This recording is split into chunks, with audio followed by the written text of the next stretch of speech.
भी माँ की संतान है, और जो नहीं देख रहे हैं वो भी माँ की संतान है।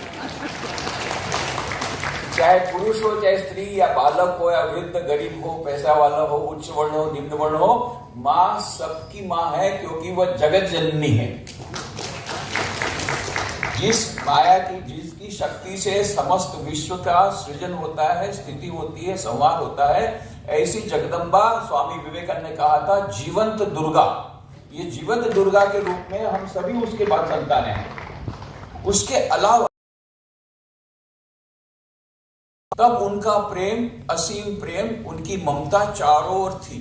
उसमें सभी लोग थे, सन्यासी भी थे, गृहस्थ भक्त भी थे, जो उच्च वर्ण के थे, निम्न वर्ण के थे, जिनको हम लोग धुतकारते हैं, जिनको हम लोग अवहेलना करते हैं, ऐसे लोग भी थे।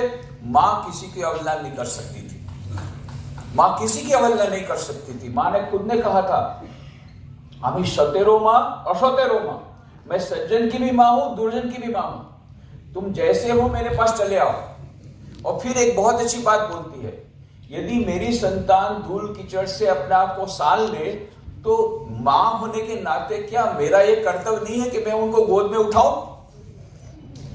और ये तो हम देखते हैं संसार में, छोटा बच्चा होता है, पिताजी खिलाते हैं और फिर बच्चे ने गंदा कर दिया, चलो चलो चलो, एकदम छोड़ देते बच्चे को। पर माँ क्या ऐसा करती है? नहीं, माँ उसको उठाती है, उसको नहलाती है, उसको ठीक करती है, काजल लगाती है ताकि नजर न लग जाए, फिर पिताजी बोलते लाओ लाओ मेरी गोद में लाओ। तो पिताजी माताजी में ये अंतर है।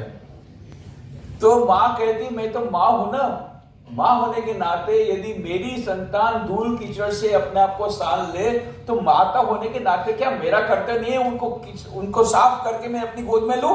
माँ सदैव हमको अपनी गोद में लेने के लिए तैयार है, चाहे किसी भी अवस्था में हो। इनको किसी ने पूछा था, माँ बाकी सब समय तो देखते हैं शक्ति पहले चली गई और अभी भी जिंदा है, उनको पूछ दिया, क्योंकि हमको मालूम है 34 वर्षों तक, दीर्घ वर्षों तक श्री मां शारदा देवी इस धराधाम पर रही। श्री रामकृष्ण देव की 1886 में अंतर्धान होने के बाद फिर मां तो गई 1921 में।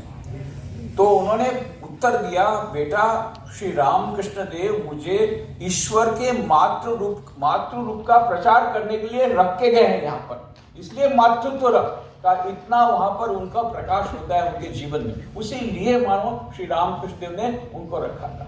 तो किसी ने पूछा कि माँ आप क्या सबकी माँ हो? बोले हाँ। ये पशु पक्षी की भी? हाँ उनकी भी माँ हो। और सचमुच में माँ के पास एक तोता था, गंगाराम उसका नाम था। माँ बोलती थी, सब उनको बोलता, सीताराम सीताराम बोलता था। फिर जब उसको भूख लगती थी, माँ माँ चिल्लाता था, तुरंत माँ आती थी, यहाँ खाने को देती थी। तोताराम भी, तोता भी जानता है कि माँ बोलने से माँ आएगी और मुझे खाना खिलाएगी। एक बछड़ा था, वो भी जैसे ही माँ माँ चिल्लाता था तो तुरंत माँ वहां पर जाकर वो खाना देती थी। एक बिल्ली थी माँ के घर में। अब वो बिल्ली दूध, उनको बड़ा गुस्सा था, बोले माँ आज ये दूध चुरा लिया आपकी बिल्ली ने। माँ का लॉजिक सुनिए, माँ का तर्क सुनिए। माँ के देख बेटा, वो रहती यहाँ पर है, खाती यहाँ पर है, और उनका तो धर्म ही चोरी करना है, कोई उसको प्रेम से तो खिलाएगा नहीं, तो उसने अपना धर्म का पालन किया है, दूध चोरी किया है। और एक बार तो हद हो गई, ज्ञान महाराज के बिछाने को बिल्ली ने गंदा कर दिया। अब तो डंडा लेकर के मारने के लिए आया। जैसे ही डंडा लेकर मारने का है, अरे माँ ने कहा अरे उसको मारो मत मारो मत। फिर उसने कहा देख बेटा, बिल्ली रहती यहाँ पर है, खाती यहाँ पर है, अब ये सब करने कहाँ जाएगी, इसलिए तेरे बिछाने पर कर दिया। तो मैं उसको साफ कर देती हूँ, उसको मारना मत। और जब बाहर भी गई तो जाके बोली बेटा बिल्ली को मारना मत। और फिर बाद में एक बार ऐसा हुआ कि ज्ञान महाराज ने मारा था तो माँ को दुख हुआ था, उसके बाद से उन्होंने बिल्ली को मारना बंद कर दिया। तो सभी की माँ है, पशु पक्षी की माँ है, सबकी माँ है। तो उनको किसी भक्त ने पूछा, माँ तुम हमारी कैसी माँ हो? तो माँ ने क्या उत्तर दिया, आमी तुम्हार सत्यिकारेर माँ, কথার কথা মা নয়, গুরু পত্নী নয়, পাতানো মা নয়, सच्ची कह रहे मां, मैं तुम्हारी सचमुच की मां हूं, केवल गुरु पत्नी नहीं, कहने की मां नहीं, सौतेली मां नहीं, मैं तुम्हारी सचमुच की मां हूं। ये है मां शारदा देवी, हम सबकी जननी। वो सन्यासियों की मां थी। अभी स्वामी सत्यदेवानंद जी महाराज ने तो बहुत बढ़िया अरेंजमेंट किया है खाने पीने का। 2 दिन से अच्छा खा रहे हैं, आज भी जरूर से अच्छा खाना मिलेगा ऐसी पूरी आशा कर सकते हैं। पर ये सब सत्यदेवानंद जी महाराज के कारण नहीं है, उसका कारण है मां शारदा देवी। क्यों क्यों क्यों? क्योंकि मां शारदा देवी ने बोध गया में प्रार्थना की ठाकुर को, हे ठाकुर, यहाँ पर ये सन्यासी लोग किसी मठ में गए थे, वहां देखा माने कि बहुत अच्छा वहां खाने पीने रहने का अरेंजमेंट है, और मेरी संतान बोले यहाँ ये सन्यासी लोग इतने आराम से रह रहे, इतना अच्छा खाना खा रहे हैं, और मेरी संतान दर दर भटक रही है, भिक्षा खाकर खा रही है। तो उन्होंने प्रार्थना की, हे ठाकुर, तुम्हारे नाम से जो अपना संसार का त्याग करे, ऐसी आशा, ऐसा आशीर्वाद करो कि ऐसा जो सन्यासी बने, अपना घर बार छोड़ करके उसको खाने की कोई तकलीफ न रहे। ये प्रार्थना उन्होंने की थी, इसलिए हम आके खाना खा रहे हैं। इतना अच्छा खाना खा रहे हैं कि लोगों को अच्छा नहीं लग रहा है। अभी 150वीं जयंती पर एक युवा सम्मेलन हुआ था, अखिल भारतीय युवा सम्मेलन, 10,000 युवा आए थे। उसमें प्रश्नोत्तर में एक युवक ने पूछ दिया कि आप लोग तो बड़े मजे में हैं, स्वामी विवेकानंद ने कहा था सिंपल लिविंग हाई थिंकिंग, आप लोग तो दिखते हैं, आपका लाइफस्टाइल तो बहुत मजेदार है। तो मैंने फिर उत्तर दिया, भाई इसका कारण यह है कि हम लोग स्वामी विवेकानंद को फॉलो नहीं कर रहे, मां शारदा को फॉलो कर रहे हैं। ये पूरा अरेंजमेंट है मां शारदा का है। किसी भक्त को पूछा गया कि ये रामकृष्ण देव, शारदा देवी, स्वामी विवेकानंद, तीन में तुमको कौन से ज्यादा अच्छे लगते? बोले तीनों अच्छे लगते। नहीं, सबसे ज्यादा अच्छा कौन लगता है? बोले सबसे ज्यादा मां शारदा देवी। क्यों? बोले स्वामी विवेकानंद के पास जाते हैं तो एक ही बात बोलते, काम करो काम करो काम करो, लोगों के लिए सेवा करते करते मर जाओ। अब रामकृष्ण देव के पास जाते हैं, अरे ईश्वर प्राप्ति मनुष्य जीवन का लक्ष्य है, बस साधन भजन करो, साधन भजन करो, साधन भजन। और माँ के पास जाते हैं, माँ क्या बोलती? बेटा खा ले। माँ की एक बात की डिमांड है, बच्चा खाए और आराम से रहे, आनंद रहे। ये हम लोग अभी आनंद में है, ये माँ की कृपा है, माँ की प्रार्थना के कारण।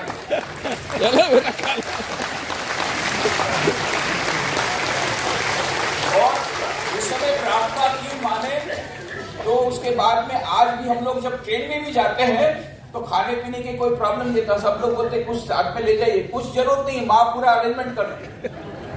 स्विट्जरलैंड में भी वो अरेंजमेंट करती है और दुबई एयरपोर्ट में भी अरेंजमेंट करती है, मैंने देखा है। माँ अभी भी ऑपरेट कर रही है।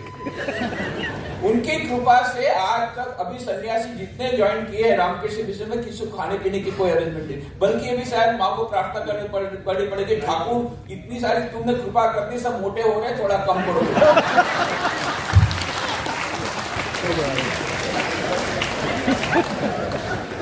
1899 में प्लेग आया। स्वामी विवेकानंद गरीबों के प्रति इतने जब उनका दिल ये हो गया, वहां पर उनकी तबीयत खराब थी, फिर भी वो दार्जिलिंग में थे, वहां से तुरंत आए कलकत्ता और तुरंत राहत कार्य शुरू किया। और उन्होंने ऐलान कर दिया किसी को कलकत्ता छोड़ने की जरूरत नहीं है, बहुत बड़ा रिलीफ वर्क रामकृष्ण मिशन द्वारा शुरू होगा। तो गुरु भाई ने कहा, स्वामी जी आपने तो बोल दिया, पर फंड तो कुछ आया नहीं, डोनेशन आया नहीं है, तो कैसे रिलीफ करेंगे? स्वामी जी ने क्या कहा, क्या बात है? अरे हम लोग सन्यासी, हम लोग तो पेड़ के तले रह जाएंगे, वृक्ष तले रह जाएंगे, ये नई अभी जमीन खरीदी है बेलूमठ की, उसको बेच देंगे, उसके पैसे से रिलीफ करेंगे। अब गुरु भाई लोग तो बड़ी चिंता में पड़े, अभी ये जमीन बेलूमठ की चली जाएगी तो रामकृष्ण मिशन कहाँ रहेगा? हेडक्वार्टर ही क्या है, तो फिर हेडक्वार्टर, फिर रामकृष्ण मिशन रहेगा कहाँ? परंतु स्वामी विवेकानंद तो रुद्र स्वरूप कभी कभी हो जाता है, शिव स्वरूप है, तो इसलिए किसी को बोलने की हिम्मत नहीं। फिर हाईकोर्ट मैंने मां शारदा देवी माँ को बोला, माँ ये इस प्रकार से स्वामी विवेकानंद नरेंद्र ऐसे बोल रहे हैं। तो माँ ने बुलाया, तो बोला हाँ माँ, मैंने सोचा है कोई राहत, इतना सब लोग दुखी हैं तो राहत कार्य करेंगे, जरूरत होगी, हम लोग तो पेड़ के तले रह जाएंगे, मैं जमीन बेच दूंगा। माँ ने कहा बेटा तुम लोग को तो रामकृष्ण देव ने तैयार किया है, तुम लोग के पास इतनी त्याग तपस्या है, तुम लोग अवश्य रह सकोगे पेड़ के नीचे। पर ये रामकृष्ण मिशन को 1-2 दिन के लिए नहीं है, 5-10 साल के लिए नहीं, ये तो हजारों वर्षों के लिए है। मेरी और संतानें आएगी, वो तुम्हारे समान कठोर तपस्या नहीं कर पाएगी। उनको मालूम था हमारे समान सन्यासी आने वाले, उनको टाइम टू टाइम खाना चाहिए, रहने की भी व्यवस्था चाहिए। तो माँ को पहले से पता पड़ा था हम लोग आने वाले, तो उन्होंने कहा अरे मेरी बाकी जो संतान है वो लोग पेड़ के नीचे नहीं रह पाएगी, तुम्हारे समान तपस्या नहीं कर पाएगी, उनको टाइम टू टाइम खाना चाहिए, अच्छा खाना चाहिए और रहने की भी व्यवस्था चाहिए। तो इसलिए माँ ने कहा देखो बेटा, ये तो 1-2 साल के लिए नहीं, हजारों जन्मों के हजारों साल के लिए है, ये बेलू मठ की जमीन मत बेच। और दूसरी बात उन्होंने देखो, श्री रामकृष्ण ने कहा था वो शारदा है, सरस्वती है, ज्ञान देने के लिए आई है। हम लोग सिर खुजलाते, अंगूठा छाप बनिया हटता है, अंगूठा लगाती है, वो शारदा सरस्वती कैसे होगी? पर माँ शारदा ने लीगल पॉइंट उठाया, अच्छा नरेंद्र ये जमीन तेरी है क्या? नहीं माँ, मैंने ट्रस्ट को दे दी है। तो जब ट्रस्ट को दे दी तो ट्रस्टी को बिना पूछे तो जमीन बेच सकता है? नरेंद्र नाथ ने कान पकड़ा, बोले हाँ मेरे को ट्रस्टी को तो पूछना पड़ेगा। बोले ट्रस्टी आके मुझे बोल के गए हैं कि उनको जमीन बेचने की कोई इरादा नहीं। नरेंद्र नाथ को स्वामी विवेकानंद को हार स्वीकार करनी पड़ी हाईकोर्ट के सामने, और वो जमीन रह गई। यदि बेलू मठ की जमीन उस समय बिक जाती तो न तो ये रामकृष्ण मिशन रहता, न रामकृष्ण मठ मुंबई का हम लोग सेंचुरी सेलिब्रेशन बनाते, और न ही हम लोग यहाँ बैठते। ये सब स्वामी विवेकानंद ने, जो माँ शारदा ने जो बचाया हम लोगों को, उसके कारण। और माँ सबकी माँ थी, क्रांतिकारी की माँ थी, क्रांतिकारी लोग आते थे, माँ शारदा बुला के बोलती थी जल्दी जल्दी खाना खा के बेटा चले जा, क्योंकि रात को सीआईडी ऑफिसर रोल आता था सब देखने के लिए कौन कौन आता है मठ में। अब ऐसा हुआ कि सब पता पड़ गया, तो वहां पर जो बंगाल के गवर्नर थे लॉर्ड कार्माइकल, उन्होंने अपनी स्पीच में कहा, अपने प्रवचन में, ढाका की स्पीच में, कि रामकृष्ण मिशन में कई क्रांतिकारी लोग रहते हैं, ऐसी खबर हमको मिली है सीआईडी डिपार्टमेंट से, और हम लोग उस पर एक्शन लेने वाले हैं। इसके कारण क्या हुआ, सब लोग आना बंद कर दिए, डोनेशन आना बंद हो गया। उसके बाद स्वामी शारदा ने, जनरल सेक्रेटरी थे, उन्होंने सोचा बेस्ट है कि जितने क्रांतिकारी सन्यासी रूप में आए थे, कई क्रांतिकारी ज्वाइन किए थे, उन सबको निकाल देना। तो जब माँ के पास आए, माँ तो क्रांतिकारी की माँ थी, बेटा उनको निकाल दोगे तुम रामकृष्ण मिशन से? वो लोग घर बार छोड़ के आए। बोले क्या करें माँ, नहीं तो हम नहीं निकालेंगे तो इस प्रकार से शायद हो सकता है हमारी संस्था को बैन कर दे। तो माँ ने कितना सुंदर उन्होंने सुझाव दिया, तुम जाकर के गवर्नर को मिलते क्यों नहीं हो? क्यों नहीं बताते कि रामकृष्ण मिशन कोई पॉलिटिकल बॉडी नहीं है, केवल सेवा के लिए हम लोग समाज में रह करके समाज करते हैं, सेवा करते हैं, ये क्यों नहीं बताते? लॉर्ड कार्माइकल गए, अपॉइंटमेंट लिया। जब गवर्नर ने पहली बार इतिहास में ब्रिटिश गवर्नमेंट के गवर्नर ने माफी मांगी, क्षमा प्रार्थना, क्षमा की पत्र के द्वारा कि I am sorry for my remark and I have got nothing but admiration for the activities of Ramakrishna Mission. ये उस समय की बात है, मां शारदा देवी की दूरदर्शिता। इस प्रकार से मां ने कितनी बार ये संघ जननी ने न केवल इसको जन्म दिया है, इसका नर्चरिंग आज तक कर रही है। कितने सारे लोगों को माँ का इस प्रकार से प्रेम मिल रहा है, और माँ पतितों को भी माँ थी। एक बार दक्षिणेश्वर की बात है, रामकृष्ण देव के पास माँ रोज जाकर के थाली दे के आती थी, और रामकृष्ण देव भोजन करते थे, फिर वापस जाकर के थाली। एक बार जा रही थी, किसी स्त्री ने कहा माँ देव मैं थाली दे के आती हूँ, तो वो लेके गई, पानी लेके थाली लेके गई, और थाली रामकृष्ण देव के सामने रख दी। थोड़ी देर बाद माँ गई, खाली थाली वापस लौटने, देखा थाली ऐसी पड़ी है, रामकृष्ण देव ने कुछ खाया नहीं है। क्यों जी, आपने कुछ खाया नहीं? रामकृष्ण देव एकदम नाराज मुद्रा में है, कुछ बोल नहीं रहे। चला आपने कुछ खाया नहीं, जानती नहीं हो उसका चरित्र कैसा है, जानती नहीं हो मैं ऐसे का स्पर्श किया हुआ खाना नहीं खा सकता, तो क्यों उसके हाथ से थाली भिजवाई? बोले क्षमा करो, गलती हो गई, अब खा लो। नहीं, पहले मुझे वचन दो कि अब तुम खुद थाली लेकर के आओगी, किसी के द्वारा नहीं भिजवाओगी। मां शारदा ने क्या, देखो मातृत्व कैसा रहता है, मां का मातृत्व क्या रहता है। मां श्री रामकृष्ण देव को साक्षात परमात्मा मान करके उनकी सेवा करती थी, पूरी आज्ञा का पालन करती थी, पर जहां मातृत्व की बात आती थी मां उनकी बात नहीं मानती। माँ ने क्या कहा, मैं खुद ही आपकी थाली लेके आऊंगी, पुकारेगा तो मैं उसको ना नहीं कर पाऊंगी, मैं मां हूं, ऐसा कुछ भी नहीं है जो मैं उसको ना दे सकूं। तो मां करके कोई पुकारेगी तो मैं ना नहीं कह सकूंगी। श्री राम कृष्ण देव को हार स्वीकार करनी पड़ी, चुपचाप खाने लग गए। उसके पहले भी दक्षिणेश्वर में देखते हैं स्वामी विवेकानंद, स्वामी ब्रह्मानंद, राखाल, नरेन, प्रेम बाबूराम, ये सब आते हैं। रामकृष्ण ने किया, देखो यहाँ पर आए और रात भर जब ध्यान करना है, रात का सब उन्होंने कोटा फिक्स किया, इसको इतना रोटी, इसको इतना रोटी। पूछा तो सबने 2-2 रोटी ज्यादा लिया है। तब श्री रामकृष्ण देव ने उसको बुलाया शारदा देवी को, क्यों जी इतनी ज्यादा रोटी क्यों दी? बोले देखो मैं मां हूं, मैं अपने संतानों को भरपेट खिलाऊंगी और फिर उनका आध्यात्मिक अकल्याण होगा तो कौन देखेगा? मां शारदा देवी, देखिए उनका कितना पावर है। मैं देखूंगी पर मेरे बच्चों को मैं भर पेट खिलाऊंगी, उसमें आपका कुछ नहीं चलेगा। रामकृष्ण देव को हार स्वीकार करनी पड़ी। तो ये है मां का मातृत्व। ये हमारे सन्यासियों की भी मां है, गृहस्थ भक्तों की भी मां है।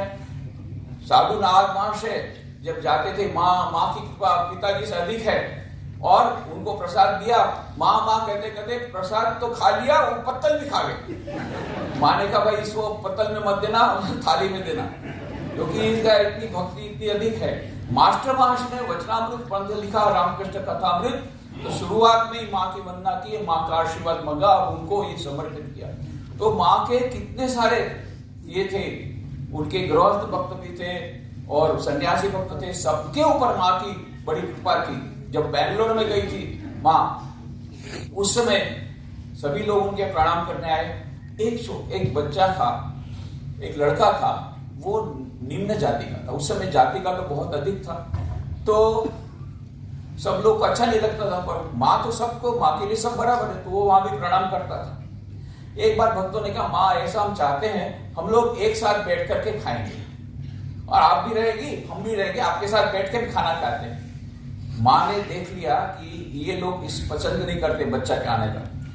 उसका नाम था आदि मूलम, तो उन्होंने कहा वो आदि मूलम को भी बुलाना पड़ेगा।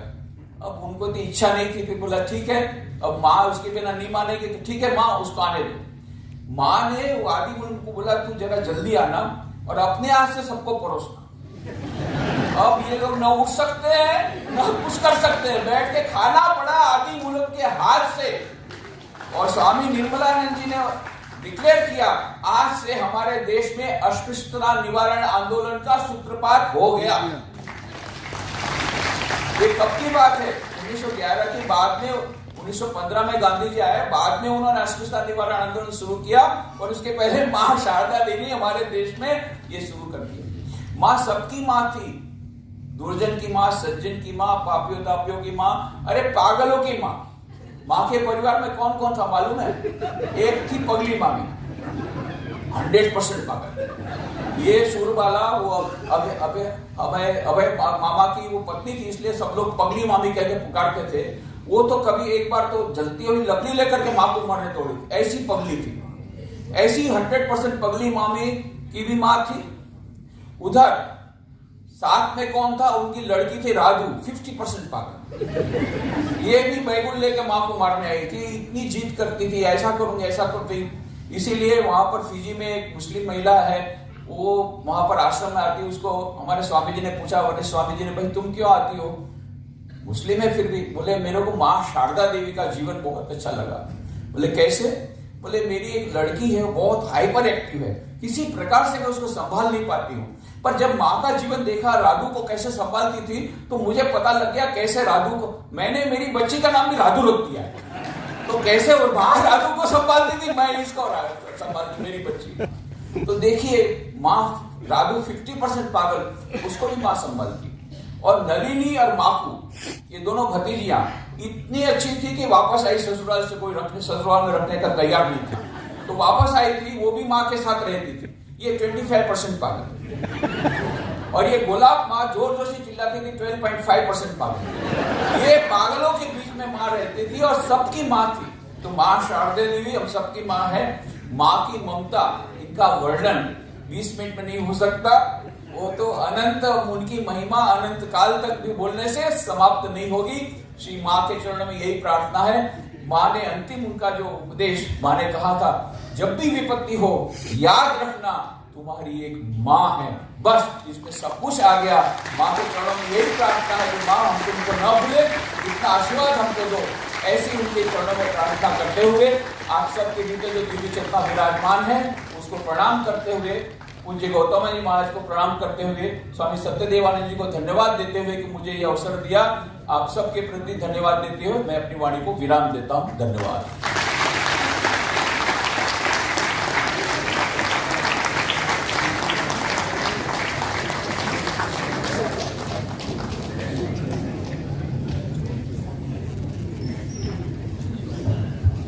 Now, Revered Swami Tyagarajan Ji Maharaj, Minister in Charge, Ramakrishna Vedanta Society, Boston, USA, will speak on lessons learned in the Mumbai Mutt.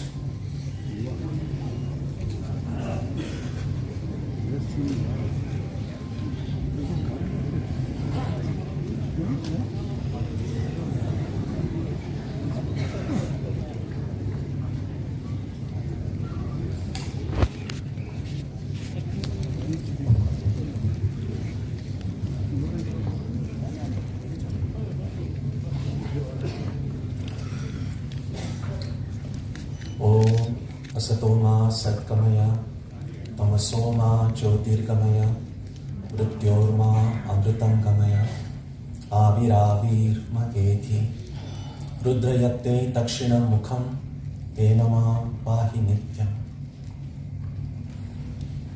Friends, as we gather to celebrate, this is a little bit of reflection as well. For many amongst us here, our spiritual life in a serious way began by coming to the Mumbai.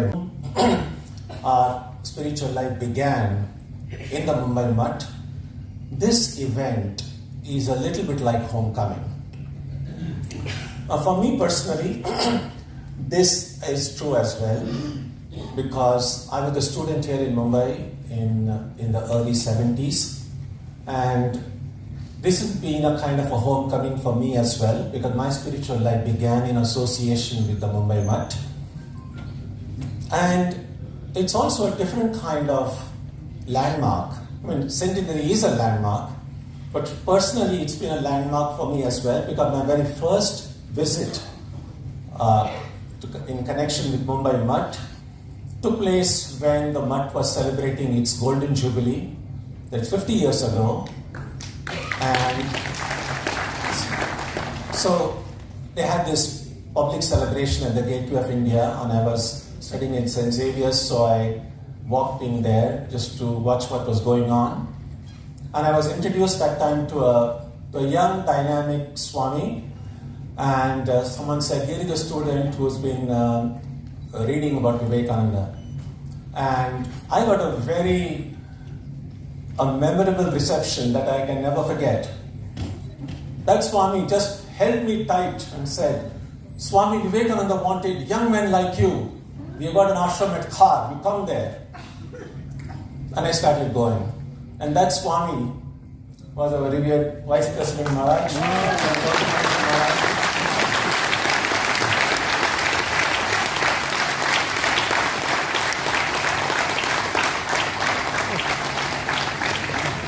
So he plays a very important part in my beginning of my spiritual life and monastic life as well. In fact, about 4 days ago, when Maharaj decided to visit the Gateway of India, and I got a chance to accompany him. And so standing there before the statue of Swamiji, I recall that was the very spot I met him 50 years ago. So it was been kind of a circle being completed. So that was very, very special for me. Now this reminds me of another kind of homecoming that occurred about 15 years ago. So I graduated from high school in Nashik. It's about 3 hours journey from here. And some of my high school friends, they kept in touch with one another over a WhatsApp group, and that time I was on WhatsApp, and so they somehow contacted me. And about 15 years ago, a group of us, almost 20 of us, met in Nasik.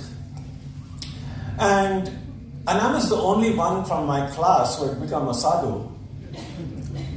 And it was wonderful meeting. Most of them I was meeting after 30, 40 years. So meeting the friends whom I had known as teenagers was a great experience. And they were all discussing many number of things. And I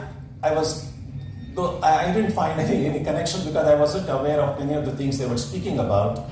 Partly because I've also been out of India now for the last 25 years. So some of the local things they were discussing, and so I was just sitting quietly, enjoying their presence, but not being able to contribute much. And then I thought, well, I must say something. So I made, I think, a trouble which I realized was a mistake. So I looked at them and I said, look, we have known each other from childhood and from the time of our teenage years. And now we are meeting after 35, 40 years. And life has taught us any number of different things. So why don't we just go around and say in a sentence or two, what has life taught me? What are the important lessons I learned in my life?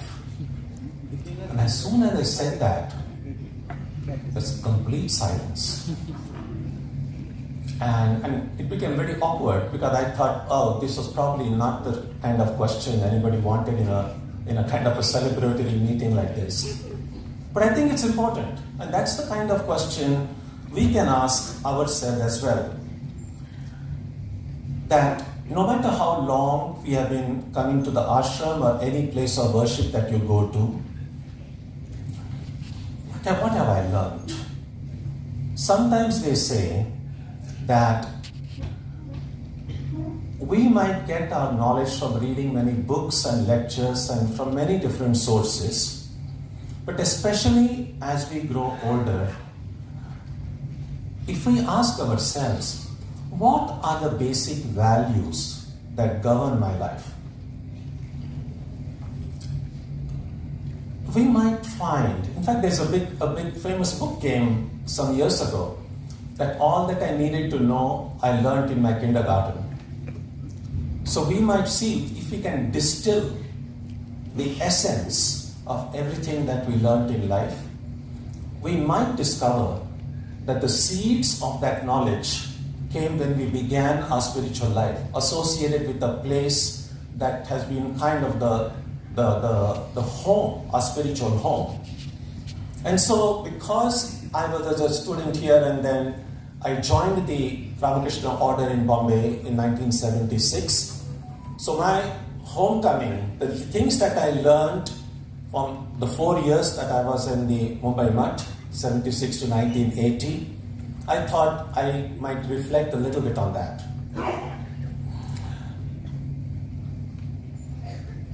Among the things that comes to mind first is the power of time. And this is because, as I said, the first time I came to Mumbai Mutt was in its Golden Jubilee. 50 years have gone by, and now we are celebrating the centenary. I'm quite certain I will not be here for the 150th celebration. And some of you who are very young will be there at that time. The Swamis who were present when I joined the Mutt, all of them have passed away now. In fact, almost 3 of them passed away in the last year or so. And some of you are familiar with them. One was, of course, Kalipada Maharaj, and Swami Kedaranji Mrinmay Maharaj, and most recently, Suresh Maharaj, was Swami Purna Kamanandaji in Mangalore. And many other Swamis who were there when I joined the Mutt have all gone away. And of course, when I look at the souvenir had all these fine pictures of the olden days, and we see how different we looked then, years ago, and how different we look now.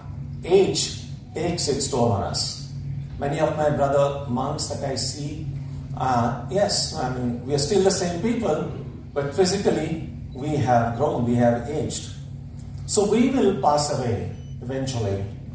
The ashram will remain, the Mumbai Mutt will remain, but we will go. Sometimes we are under the illusion that it's the time passes. In fact, this has been a phrase that is very common in India. Kya kar rahe hain? Time pass. A little bit of reflection will show us that time doesn't pass. It's we who pass. In fact, Bhartrihari, he says it very clearly, exactly in these words. Kalo na yata, vayameva yata. And so it's good to recognize the power of time over us. And time shows its presence in our lives through the idea that we have about past, present, and future. We know, if you are a little bit alert about it, how much of our time and energy goes in thinking about what happened yesterday or last week or last year. The memories of the past keep on intruding into our present. And then there is, of course, the anxiety about the future. And we are well aware of what anxiety meant, having gone through this almost 3 years of the pandemic and the economic downturn and all of that. So it's natural to feel worried about what tomorrow will bring or what next year. What can I do to take care of my family and so on. But this idea of worrying about the future, remembering about the memories of the past, doesn't allow us to live in the present. Swami Vivekananda made one statement. It's very important. It's not much highlighted. It just comes obscurely in his complete verse. He says, time is but the method of our thinking. We are the eternal present tense. Now, it's a big subject to reflect over the power of time. But I think this was one of the lessons that came to me. Something when I think about time now, I can trace it back to some of the things that I learned when I was in Mumbai Mutt almost 50 years ago. The second is the power of possessions. When I came to join the Mutt, I was 19 years old. I didn't bring anything with me, just the clothes that I was wearing. One thing that I brought, and I still don't know why I did it, I brought my toothbrush. I tucked it in my back pocket, as if, I don't know what I was thinking, as if they wouldn't be giving me toothbrush in the mud. So anyway, so that's all that I came by. But 4 years later, when it was time for me to go to the training center, I was shocked to see how my room had become filled with a lot of clothes, a lot of books, and it was shocking. I didn't at any time feel that I was accumulating these things, but one by one things came, and it was time for me to go to Belmont in 1980. I realized when I was packing how many things I had with me. And if we look at our own lives, when we come into this world, we come with nothing. And over time, we build up this idea about this is mine. It's not just about material possessions. It's also about my family, my friends, my home, my property. But also on a more subtler level, my ideas, my thoughts, my feelings. The amount of things that we qualify by the term mine is huge. So it's worth reflecting on the idea of possession. Now, possessions themselves are not the problem, but the idea of ownership. There is the Upanishad called the Isha Upanishad, which asks the question, Kasyasvi Dhanam, who does anything belong to? Just we know that when we travel and if we decide to stay in some hotel, and it's a good hotel, then you'll have lots of amenities there. You can use the things in your room. But you know, when you check out of the hotel, you are not allowed to carry anything. That doesn't belong to you. But as long as you are checked in, you can use everything there. It's possible to see our entire life as a checking in into this hotel of the world. When we come into this world, we don't come with anything, not even the clothes. And when it's time to check out, we don't carry anything with us. So if we just remember that, our clinging to the things that we have, we will look at our possessions in a very different way. So the power of possessions is another great lesson that came to me, the seeds of which came to me in Mumbai Mutt. When I saw the exemplary lives of many of the Swamis who were present then, by the time of my joining, we had 3 disciples of direct disciples. Swami Niramayanandaji was the disciple of Swami Akhandanandaji. Then Swami Jagannayanandaji was the disciple of Vijnanandaji. And Swami Vidyanandaji was our Pujari Maharaj. He was a disciple of Mahapurush. Just observing silently their lives. It was such a big lesson. There was not too much of teaching given orally, but just looking at the way they lived was a great lesson in itself. So I'm able to trace this understanding of the power of possessions by just looking at them. In fact, one of the direct disciples, I believe it was Gauram Maharaj, I'm not sure. We read in the books that when he passed away, there was nothing in his room other than 2 pairs of clothes. A lot to learn from that. I know it's easy for Swamis to say these things, and then as those in family will have to have things. As I said, having possessions itself is not a problem, but we need to reflect deeply on the idea of ownership. And finally, the power of discipline, the power of habit. I saw that in the Swamis that I met when I joined the order in Mumbai Mutt, but also later in life, looking at the lives of many, not just Swamis, but also many devotees.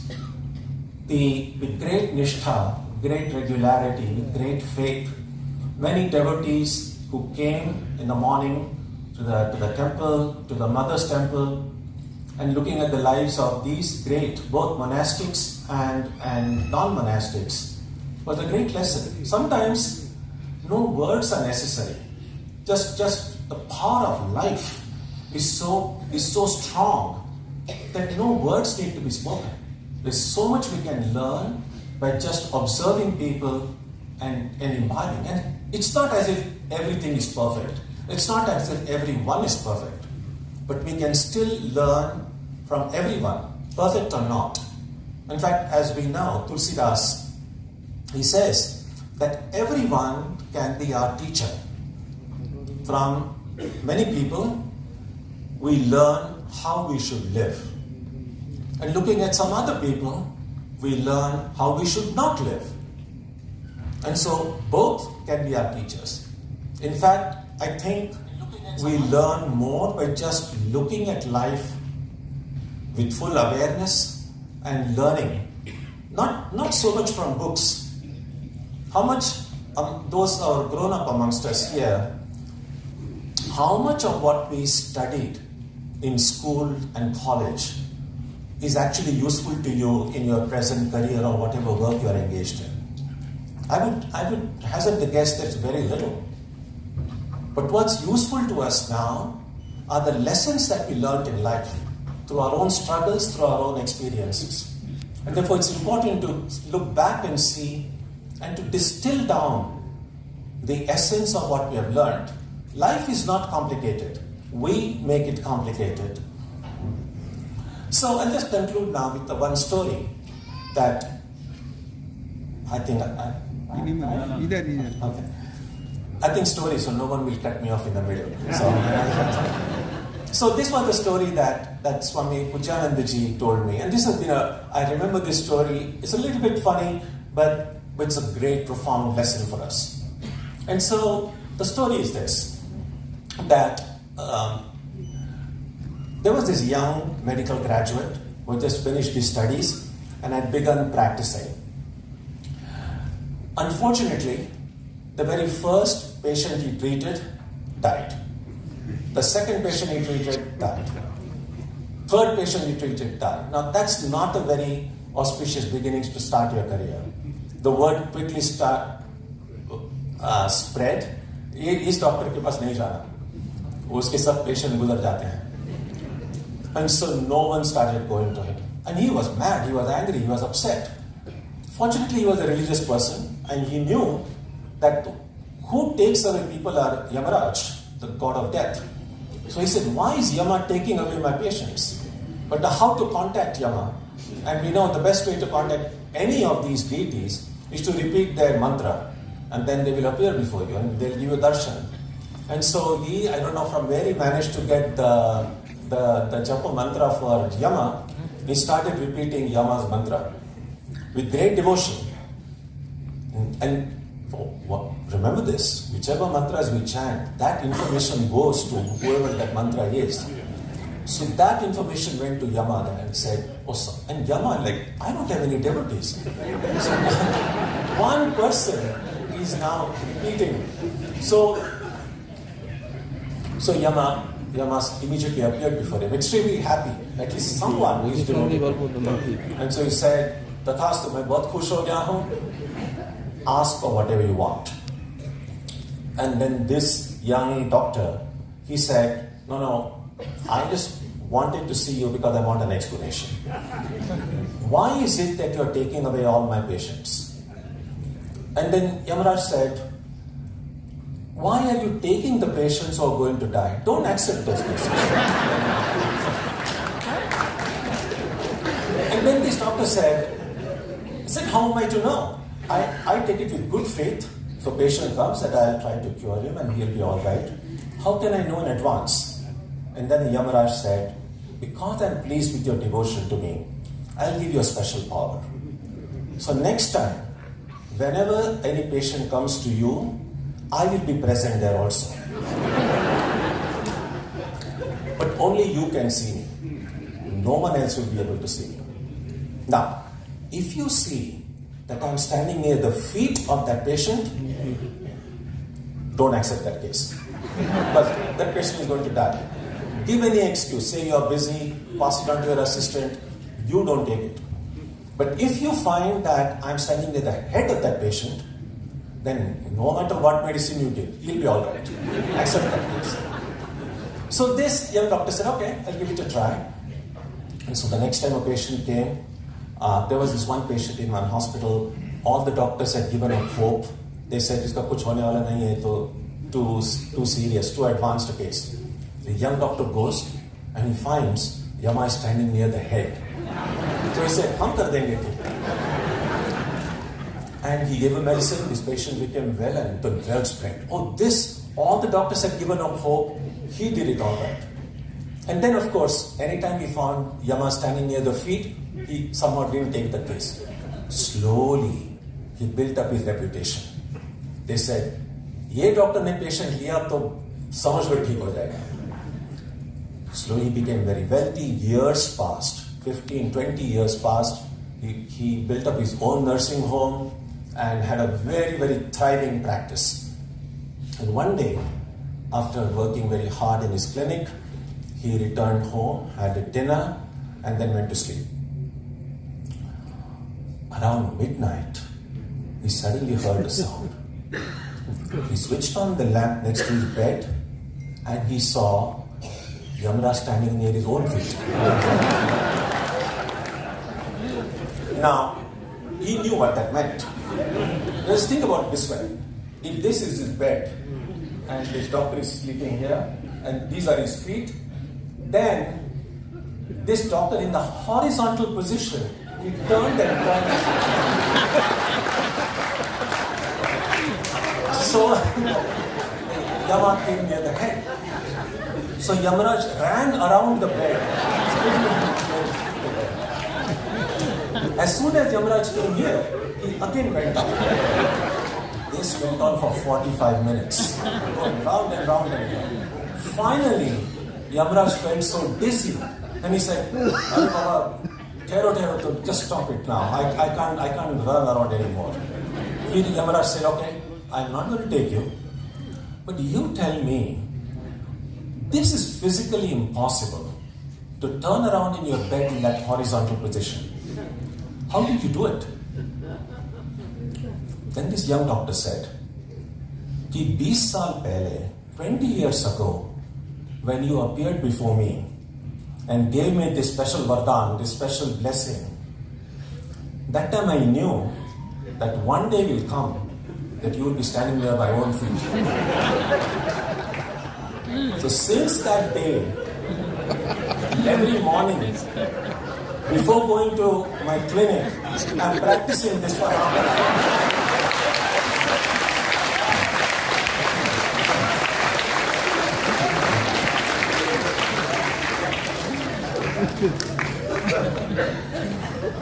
This shows the power of foresight and farsight. Think about it this way. We plan for so many things that may or may not happen in our life. Do we have any plan for death? That's one thing that is certain. That one day we are going to die. We don't know when, which makes it all the more terrible in some way.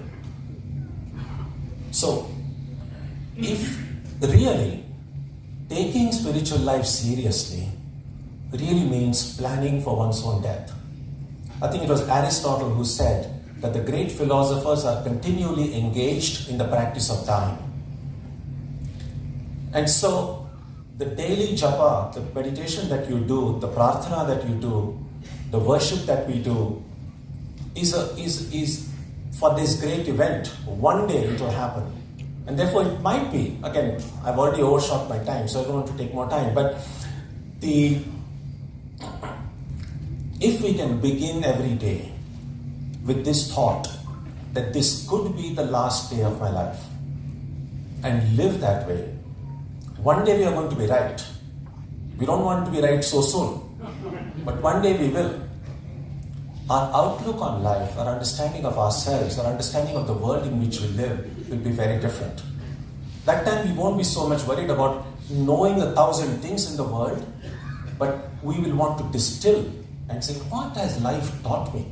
What are the lessons I have learned? It doesn't have to be a long list of 20 things. Even if it is 3 or 4, and if we live truly, authentically on that, that will truly make our life blessing. So to conclude, just two small points. I want to commend Swami Satyadevananda Ji for this celebration. I was very fortunate. 2 years we were together in Belurmat in the training center, and he was our manager. And I think he had very good training in managing things, considering how wonderful he has managed this event. So I want to commend him on that. And finally, this thought. We have been talking about the Mumbai Mutt as an institution, as an organization.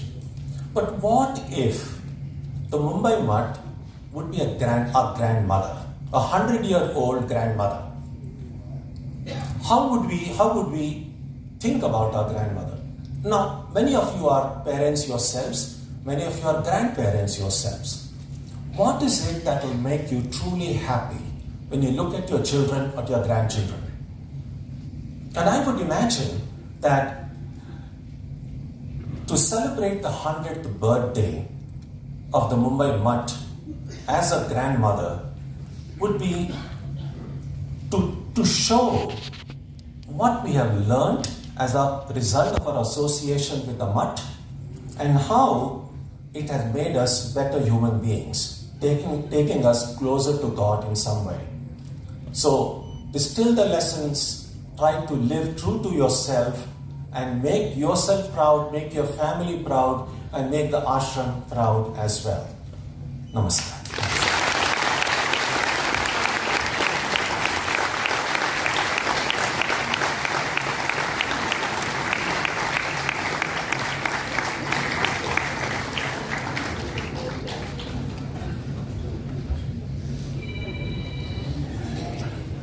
pleased to announce and cordially invite our chief guest, Dr. R. Chidambaram, who has arrived. We request our volunteer, Shri Ratan Chaudhary, to kindly escort him to the dais.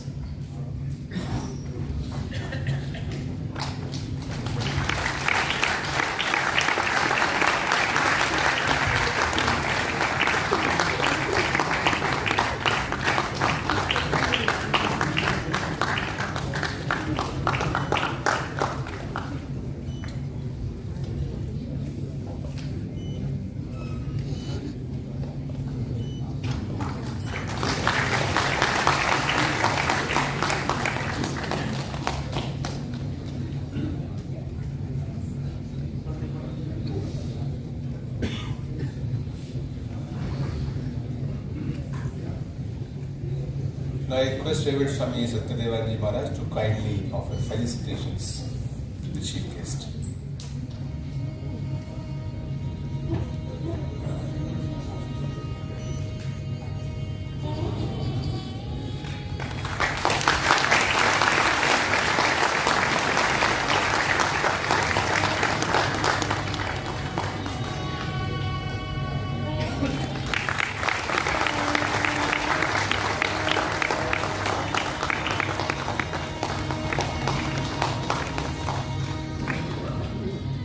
We have another one important well-wisher of the ashram in our midst, Shri Ashish Shailaji.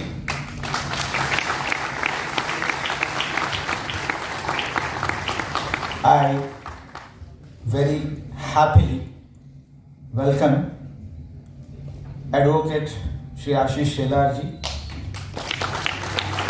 He is a sitting MLA at present, a very active and dynamic worker as well as leader from Bharatiya Janata Party.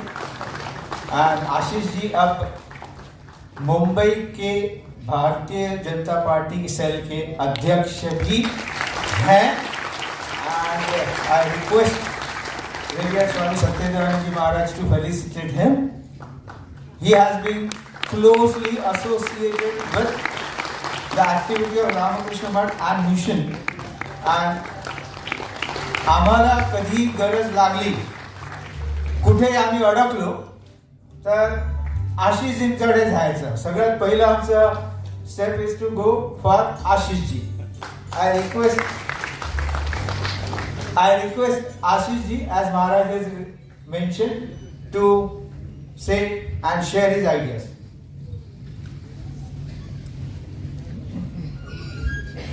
I have been caught in the dark.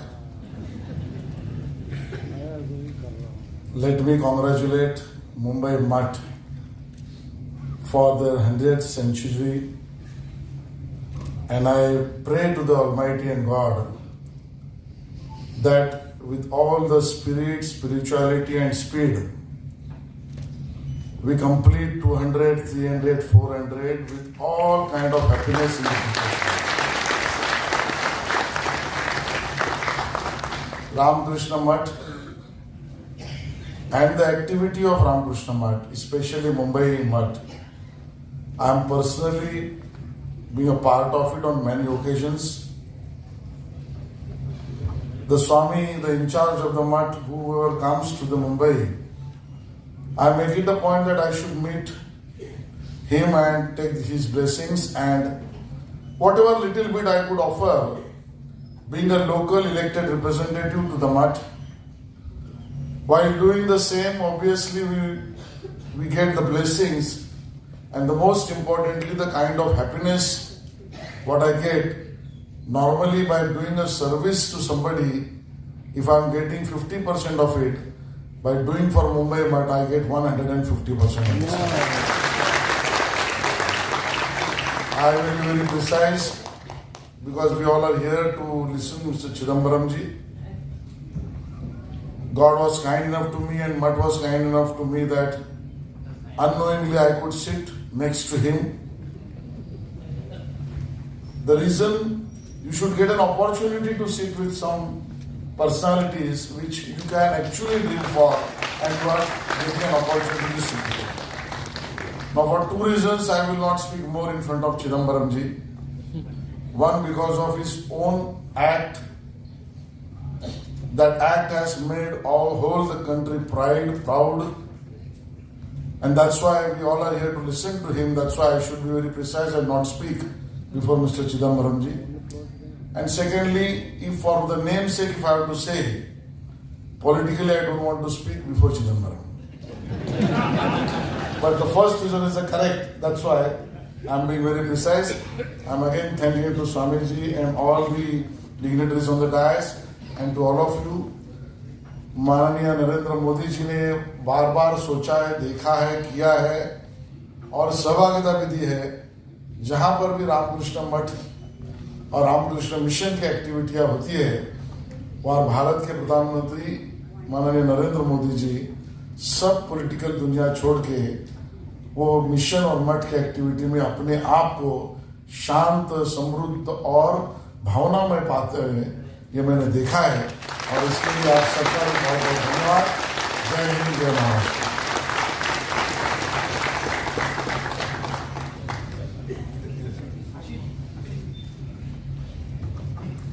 As he rightly pointed out, we also received this morning and it was read out the message by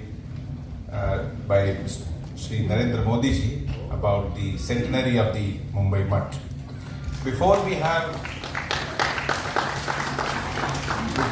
the chief guest speech, I request Swami Shuddhidananda ji, Adhyaksha, Advaita Ashram Mayavati, Uttarakhand, to speak on Sri Ramakrishna and Ramakrishna Mission, a rare spiritual phenomena.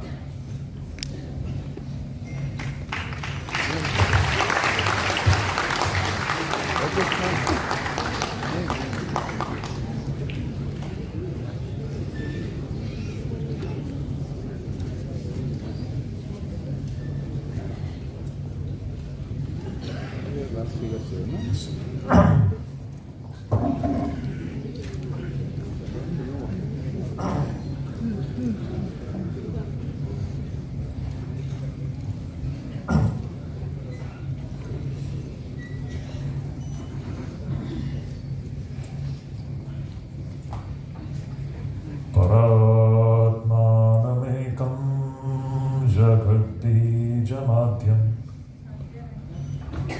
Viriham Nirakaramokaravidyam Yato Jayate Pavyate Yena Vishvam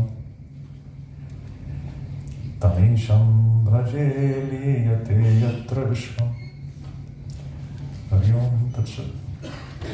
Hari Om Tat Sat. Hari Om Tat Sat.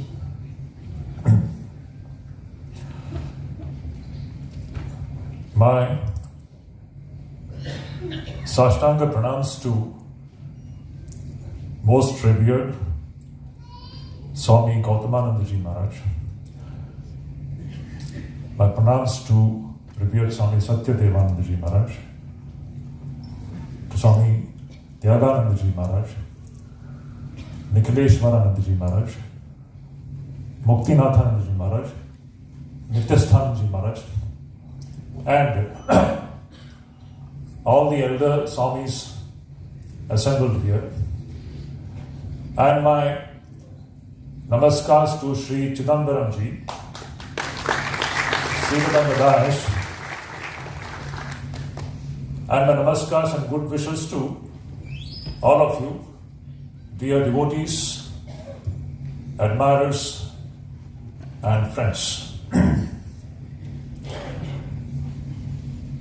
This has been indeed a very grand and an august gathering in every sense of the term.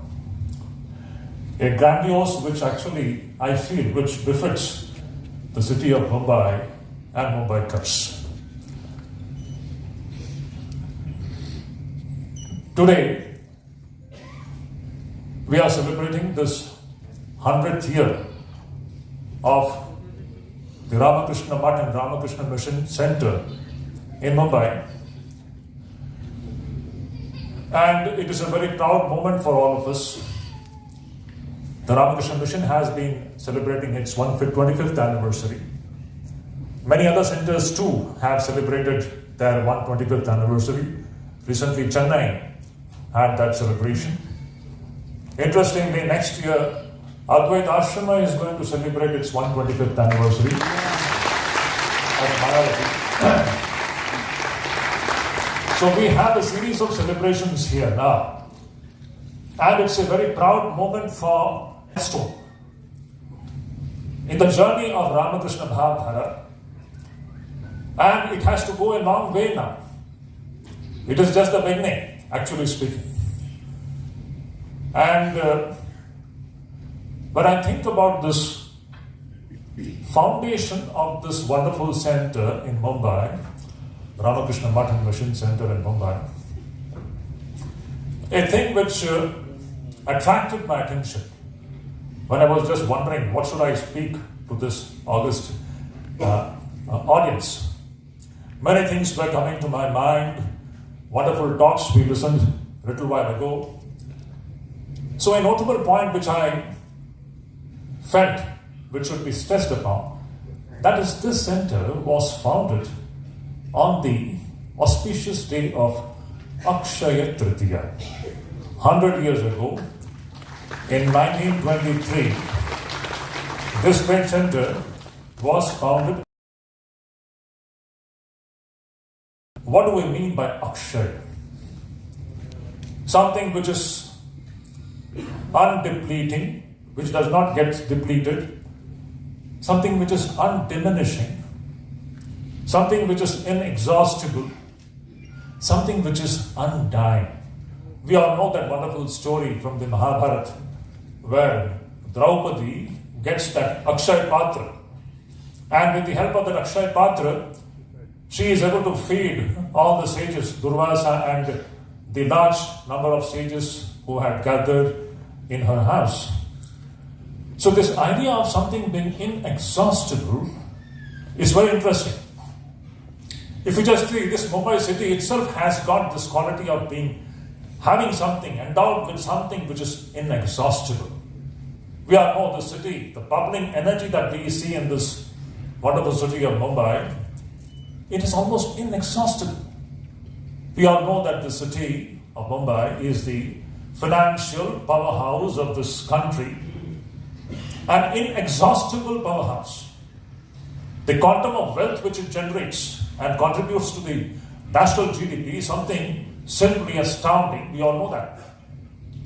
Another one important point which comes to my mind which is the point which I would like to specially stress, and that is that in this city we find an undying spirit and capacity to welcome and accommodate people from all parts of the country, speaking different languages, coming from different backgrounds, coming from different faith systems, and the city welcomes everyone and makes them live like one family.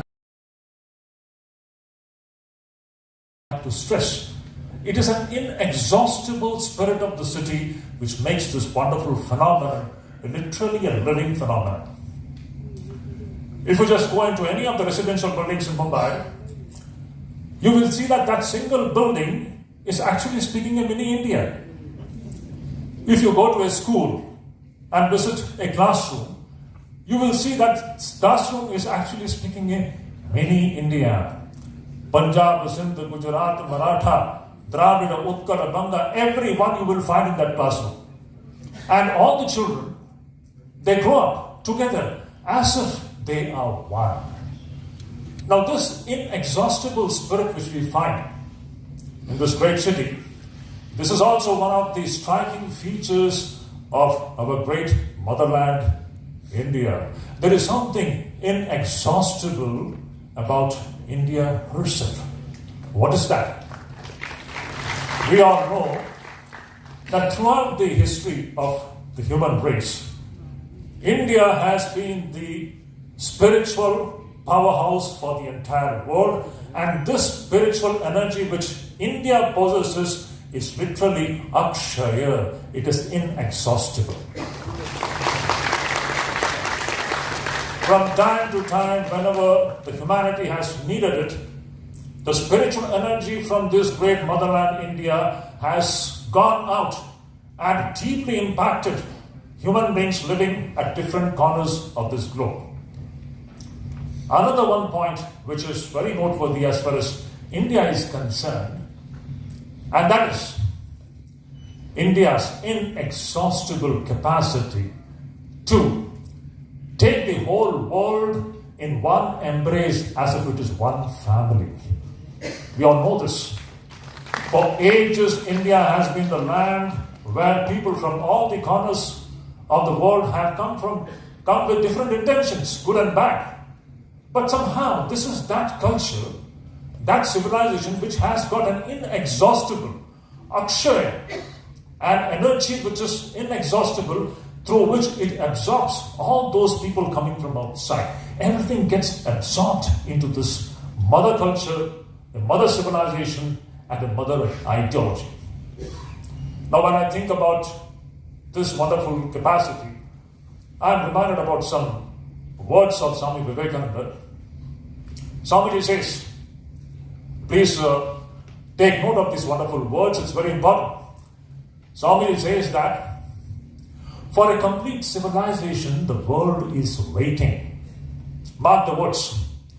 He is speaking, he is saying that for a complete civilization, the world is waiting. The world is waiting for the treasures to come out of India.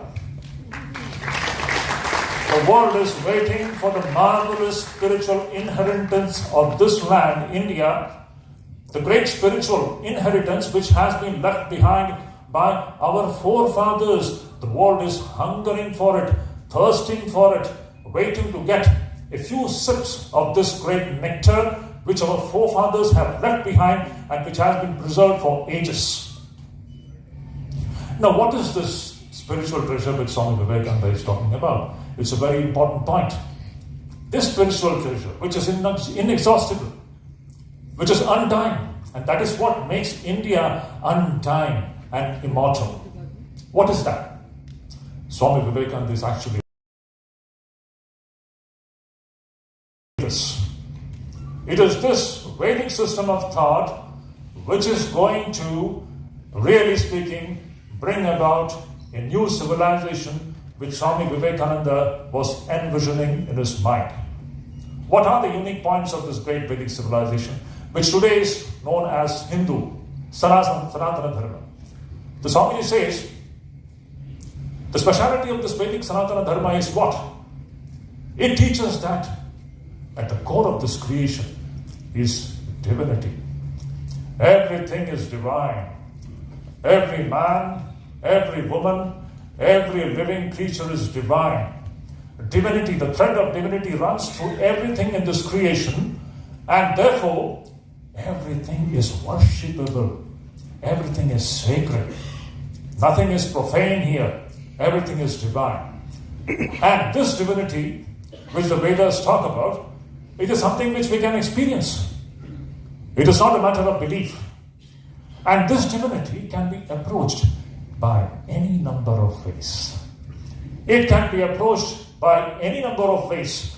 Now, in this respect, Swamiji says, the greatest teaching that has gone out of India in that hoary past, that sentence which has influenced the Indian culture and civilization, that sentence is something wonderful. At a time when the entire world has been fighting over your God and my God, we find in history, Middle East, all the different tribes having their own tribal gods, and every tribe is fighting with the other tribe over the question of my God is the true God and your God is the false God. This tribal mentality, when the whole world has been clutched by this tribal mentality, here on the lap of the Himalayas, maybe on the shore, on the banks of Indus, or maybe on the banks, and he proclaims to the entire humanity the greatest utterance which has ever been made in the history of the human race. And that utterance is, truth is one. Sages call it variously. Ekam Sat, Vipra Bahudha Bhavanti. Swami Vivekananda says this great utterance, if you just look into the history of India can be described as the repeated striving of the people here to put this great principle into practice. Literally speaking, this is the only land where this truth has been practiced to such an extent that it has gone into the very blood stream of this country. It has become the national trait and the national characteristic of this great land. And Swami Vivekananda says this great Hindu race, India, it is here and here alone this great truth has been put into practice, and that is the reason why we have this undying, undiminishing capacity to take the entire world in a warm embrace as if it is one family. The idea of Vasudhaiva Kutumbakam. This comes from this idea of divinity which the Vedic literature or the Vedic system of thought preaches to the entire human race. Interestingly, it's very interesting, I should point this to this audience. That is very contrasting. The simple truth, that truth is one, divinity is one. We can call it by any names, doesn't matter. The simple truth the world has not learned even today. The simple truth the world has not learned even today. Even today it's a fight between my God and your God, my conception of God and your conception of God. Whereas this is the land in India where this issue was put to rest long back. And this is the only society where very naturally we don't feel that somebody is a stranger. This Hindu society, the Indian society, where it's so spontaneous for us to see everybody as one, belonging to one family. It is one divinity which is expressing in the forms of so many life forms expressing here. Now this is the great ideology which is the world is waiting to receive. As Swamiji said, for a complete civilization, the world is waiting. For the treasures to come out of India and teach the entire. Wonderful idea then comes. Swamiji's missionary which will carry noble ideas to the doors of everybody. And then let men and women settle their own fate. The beautiful vision which Vivekananda had was, that was his one ambition of his life, to set in motion a missionary. Now what is that missionary? This Ramakrishna mission is that wonderful, amazing missionary which has been instituted and initiated by this Yugacharya Swami Vivekananda for carrying these noble ideas, the universal scientific ideas, to the door of everybody in the world, and then let man and woman decide their own fate. Fathers had thought about the most momentous questions about life. Now this is the great role which Ramakrishna Mission has been playing for the last 125 years or more, and it has got a long way to go. So what I would like to, before I conclude, I want to specially emphasize this point is that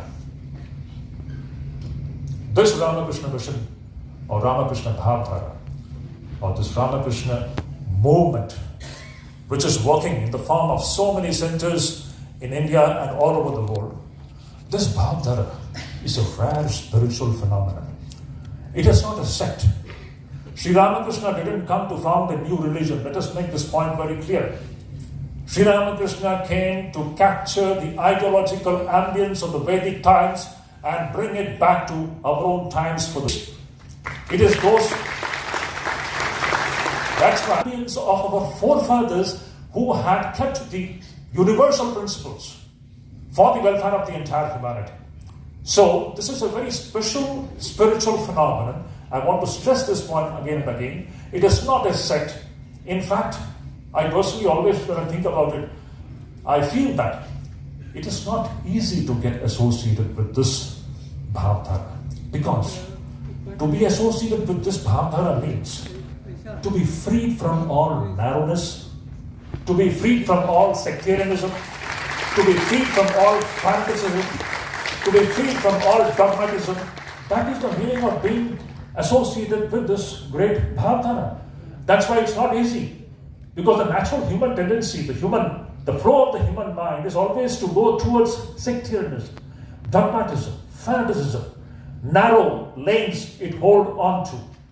So, to be in touch with this Bharatara, to have devotion to this Bharatara, to be connected with Ramakrishna mission, and to become fully identified with this great mission, I feel it is possible only by Sri Ramakrishna's grace. And that's why all the devotees assembled here, before I conclude, I would like to make you all feel that this wonderful family which I am seeing here, the family of monks as well as the lay people, here as well as all over the world, those who have subscribed to this wonderful universal Bharatara, we should understand that we are indeed very fortunate and blessed, because this Ramakrishna Bharatara is the rarest spiritual phenomenon of the modern times, and it has got a significant role to play to build a new civilization which Vivekananda had envisioned. In 1896, a point which comes to my mind now, Swamiji had spoken about giving a new civilization to the world. I just wonder, what do you mean by a new civilization? What do you mean by an incomplete civilization? Vivekananda says, for a complete civilization, the world is waiting. That means this civilization we have today, it's not complete. What is that thing which is going to make this civilization complete? It is this material civilization. Unless it gets the basis of spirituality, it is going to remain incomplete. And this task of providing spiritual basis to this material civilization is going to be done by India and India alone, by its universal scientific, spiritual principles, the Vedic principles, of which Ramakrishna was a living embodiment. That is why we describe Sri Ramakrishna as Veda Murti. He is the Veda Murti. He is the modern embodiment of all that Hindu Sanatana Dharma, or the Vedic system of thought, actually teaches to the entire human race. So, once again, I thank Swami Satyadevanji for having given me this wonderful opportunity. I am very fortunate to be a part of this very important milestone event, which has been so beautifully organized by Maharaj, and it will always be a very cherished memory for me to think that in this 100th year of this Ramakrishna Mutt and Mission Center in Mumbai, I was a speaker and I could address this very august gathering. Thank you. Namaskar.